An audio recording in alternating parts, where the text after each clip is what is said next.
ഈ ലോകകപ്പ് ടൂർണമെന്റിൽ ഇന്ത്യൻ ടീം എതിരാളികൾക്കെതിരെ പ്രയോഗിക്കുന്ന ഏറ്റവും അപകടകരമായ ആയുധം ആരാണ്? വരുൺ ചക്രവർത്തിയാണ് ഇന്ത്യയുടെ വജ്രായുധം എന്നാണ് മുൻ ഇന്ത്യൻ താരമായ ശ്രീകാന്ത് പറയുന്നത്. വെറുതെ പറയുന്നതല്ല കേട്ടോ, കൃത്യമായ തെളിവുകളും കൂടി അദ്ദേഹം നിരത്തുന്നുമുണ്ട്.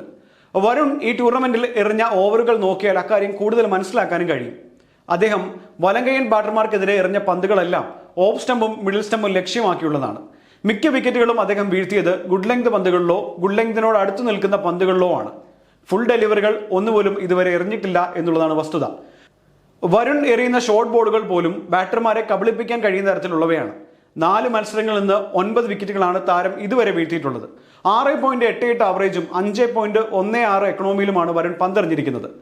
ഇന്ത്യൻ ടീമിന്റെ വിജയങ്ങൾക്ക് നിർണായക സാന്നിധ്യമായി മാറുന്ന വരുണിന് വേണ്ടത്ര ടീമിൽ പരിഗണന ലഭിക്കുന്നില്ല എന്നും വരുണിന്റെ പ്രകടനം മികച്ചതാകുന്നത് കൊണ്ട് തന്നെ ടീമിന് വലിയ രീതിയിൽ ബോളിംഗ് ഡിപ്പാർട്ട്മെന്റിൽ വലിയ തലവേദന ഉണ്ടാകുന്നില്ലെന്ന് എന്നുകൂടിയാണ് ശ്രീകാന്ത് വ്യക്തമാക്കുന്നത്.